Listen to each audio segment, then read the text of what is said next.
Kuya Oliver, kaibigan ako. Ha? Kuya Oliver, salita ka, ano? Pagkain ko.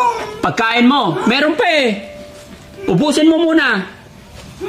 Talagang pagkain talaga ang gusto. Ubusin mo muna. Anong gusto mo? Pagkain mo.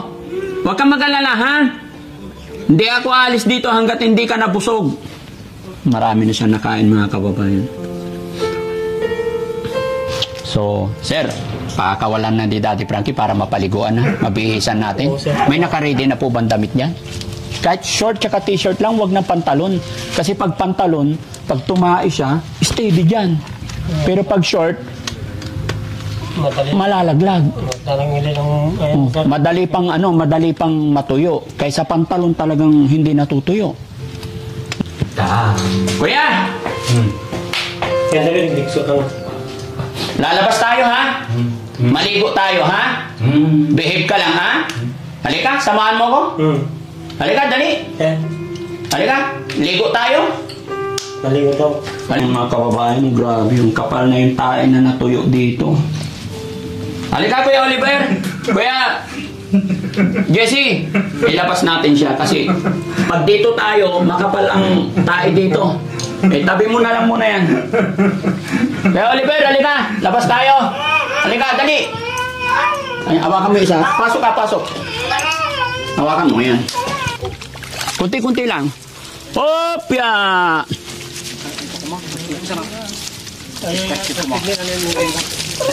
Pag na mga pagkakon na ba?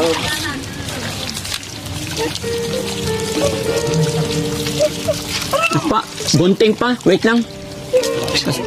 Tatanggalin na natin tong hair niya. No? Hayaan mo. Gusto niya umupo. Nahihirapan yung tuhod niya. Wait lang po. Dahan-dahan lang muna. Wait lang.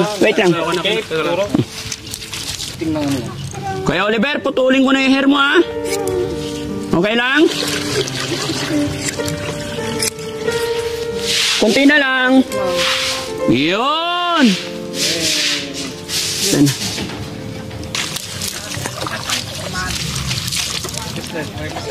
Oo, kailangan may pisnit yung pang...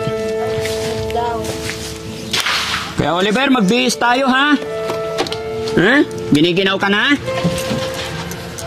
Okay lang po ba sa inyo na iuwi muna namin siya sa shelter kahit 10 araw para makulture natin yung kanyang katawan, mapakain ng maayos, makatulog ng maayos?